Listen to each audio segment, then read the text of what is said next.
Hey man, look, we got to get to a point in society where we accept our defeats. Where we say, I was wrong, I underestimated, I lost, I'm moving on, I want a rematch, I'm moving to 140, whatever we want to do next, we just got to call it. Most people had Lopez winning this fight. PBC channels, channels that are somewhere in the middle like me, people who love Teofimo Lopez, and by the end of that fight, and this is what was crazy, y'all. His father gonna sit there and say, you heard they was booing at the end for the decision. No, they was booing after Teofimo got on there and started talking and said that he won and he lost. That's what they was booing over. Like, we can't keep living in this world of, I'm going to tell myself I'm alright when I got my ass whooped. And the difference between me and these other channels are making fun of Teofimo. They're clowning his dad. I'm not here to do that. I'm here to do the same thing I do when Adrian Broner lost. See, those other channels, when Adrian Broner lose and he'll be arrogant and his everything gets to his head and he can't be honest about losing, they won't say nothing about that. They'll just say, yeah, Pacquiao won or so-and-so won, and they'll let him carry on his behavior. No, I'm going to call bullshit. I'm going to call a spade, guys. Teofimo Lopez Jr. and Sr. did not look good after that fight last night. If you talk that big stuff, you got to be gracious in defeat and be like, damn, Kambosos came in here and he handled his business.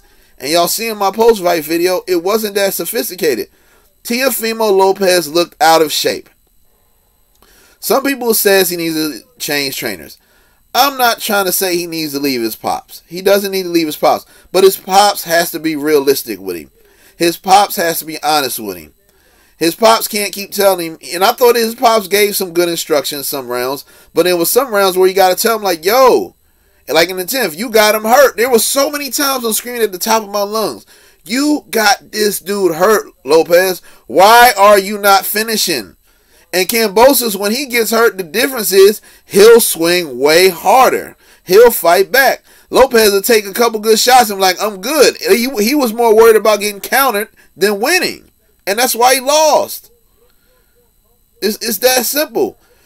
Lopez Sr. went on to say, we should have stayed with Top Rank. This Dazn bullshit. Now it's Dazn's fault.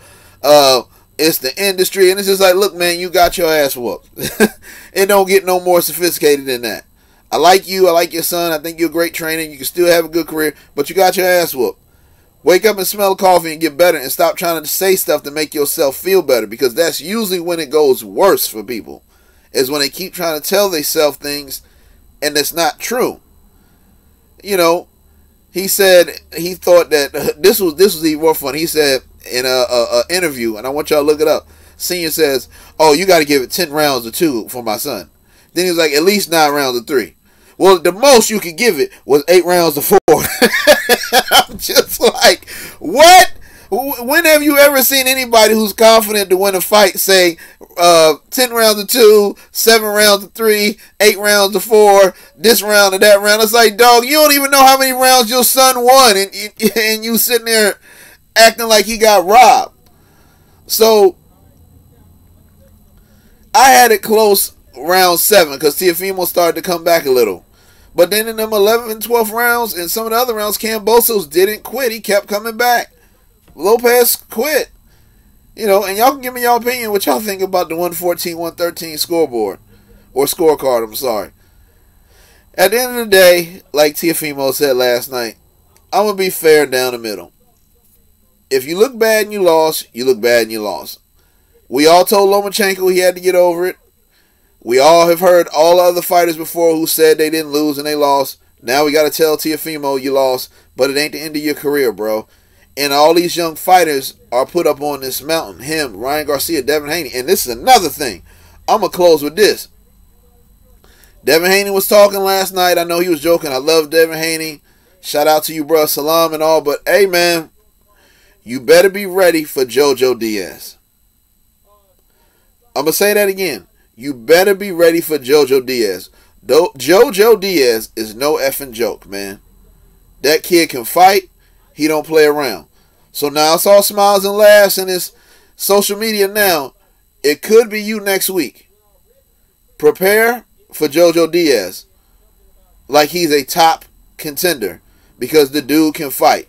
And if he makes it a street brawl, it will not be good. So that's all I got, man. It was just funny to hear Lopez Sr. go from he got robbed, and then he had the 3 different round predictions, and then after that, it was the zone's fault. We should have stayed with Top Rank. Well, if you should have stayed with Top Rank, you would have fought him 2 or 3 months later. You would have got that mandatory over with in like March, and that would have been it. You went from Triller to this, the back and forth. It was just a big ass, like, outrageous escapade. Like that was just like an insane wave of events for that fight to happen, and then Kambosos coming here in your backyard and whoop you. He wanted it in Australia, and then at the end of the fight, guys, he was willing to give Teofimo Lopez Jr. a rematch, and then he wouldn't even be straightforward to say whether he'd come to Australia and take the rematch. So I'm going, y'all. That's my time, man. Y'all let me know what y'all think. Teofimo Lopez Sr. says he think they were robbed, or his son was robbed. Y'all let me know what y'all think. I'm out.